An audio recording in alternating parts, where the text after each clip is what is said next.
How did the idea of race begin in America? The answer can be found in the long and complex history of Western Europe and the United States. It is that history, influenced by science, government, and culture, that has shaped our ideas about race. When European colonists first arrived on North American shores beginning in the 1500s, the land was already inhabited by Native Americans.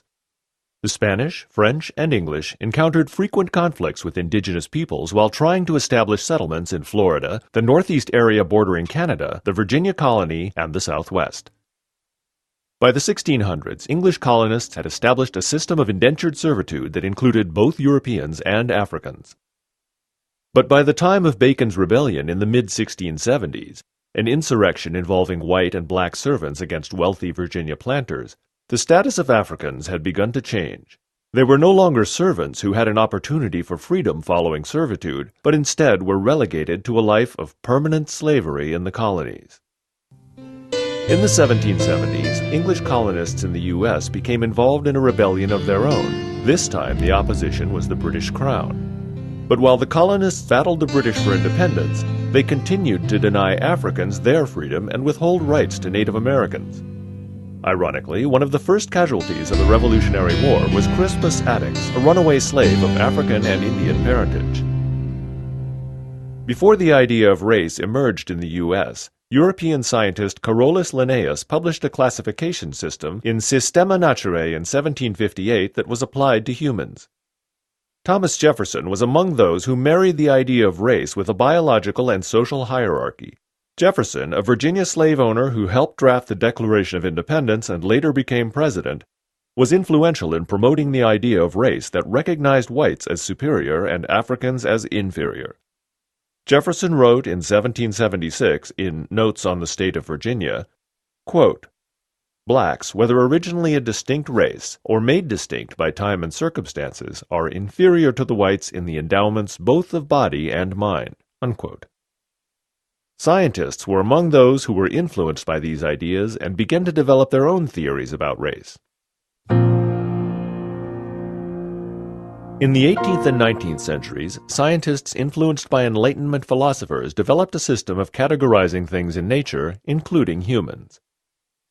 Although Carolus Linnaeus was the first to develop a biological classification system, it was German scientist Johann Blumenbach who first introduced a race-based classification of humans, which established a framework for analyzing race and racial differences for the next 100 years. By the 19th century, the debate over race centered around two theories. One theory was that different races represented different species. The other was that humans were one species and that race represented variation in the human species, a view that was compatible with the teachings of the Bible. Among those who espoused the multiple species theory, or polygyny, were Philadelphia physician Samuel Morton and European scholar Louis Agassiz. Their work was popular in the mid-19th century. The most prominent scientist who believed in monogeny, that all humans were one species, was Charles Darwin. By the mid-19th century, scientific debates over race had entered the mainstream culture and served to justify slavery and mistreatment. Some, like plantation doctor Samuel Cartwright, tried to explain the tendency of slaves to run away by coining the term drapetomania and prescribed whipping as a method of treatment. Though there was resistance to slavery in both the U.S. and Europe, scientists, for the most part, continued to advance theories of racial inferiority. The abolitionist movement of the 19th century sought to humanize the plight of African slaves in various ways to influence political power and public opinion. The resistance to slavery and the image of Africans as subhuman can be found in protest hymns like Amazing Grace, which was written by John Newton in 1772 in response to the horrors he witnessed working on an English slave ship.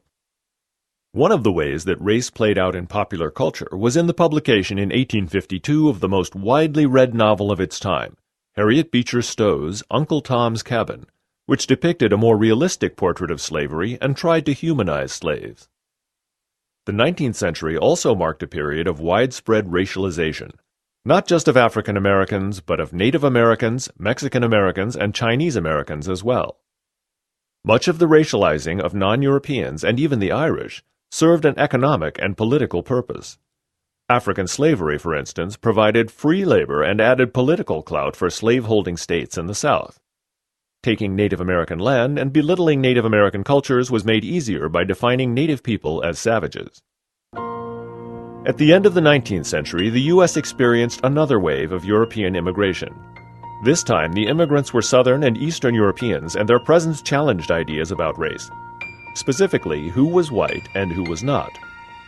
Unlike earlier European immigrants who were mostly German, Scandinavian, and Irish, these newer immigrants were Polish, Italian, and Jewish, and brought with them customs and traditions that were different from their European predecessors. They were often the victims of discrimination. Even U.S. immigration policy tried to limit the number of immigrants from Southern and Eastern Europe by imposing quotas. At the beginning of the 20th century, African Americans migrated north for factory jobs that opened up during World War I and to escape the violence in the South. Between 1889 and the early 1920s, roughly 50 to 100 lynchings a year took place in the U.S. While blacks were mostly the victims, Italian Americans, Asian Americans, and Jews were also lynched. Even in the North, blacks encountered racism as they competed with whites for jobs. Several northern cities, St. Louis, Tulsa, Detroit, and Chicago, among others, were the sites of major race riots from 1915 to the early 1920s. During the Depression, some race scientists sought to justify economic and social inequality by attributing certain characteristics, such as criminal behavior, work ethic, and intelligence, to race, using a theory of genetic inheritance. In other words, you were poor or a criminal or less intelligent because it was in your genes. This idea was the basis for eugenics.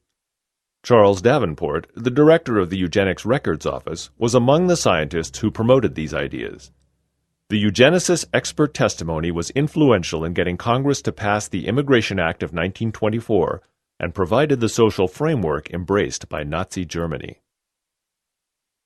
By World War II, the U.S. had expanded the racial categories in the census to include various ethnic groups, among them Mexicans, Japanese, Indians from Asia, and Filipinos. These categories and the demographics associated with each group would be used to limit immigration as well as provide the statistical data to analyze racial discrimination in the U.S. that followed in the post-war era. The 1950s and 60s were a time of enormous social change in the U.S.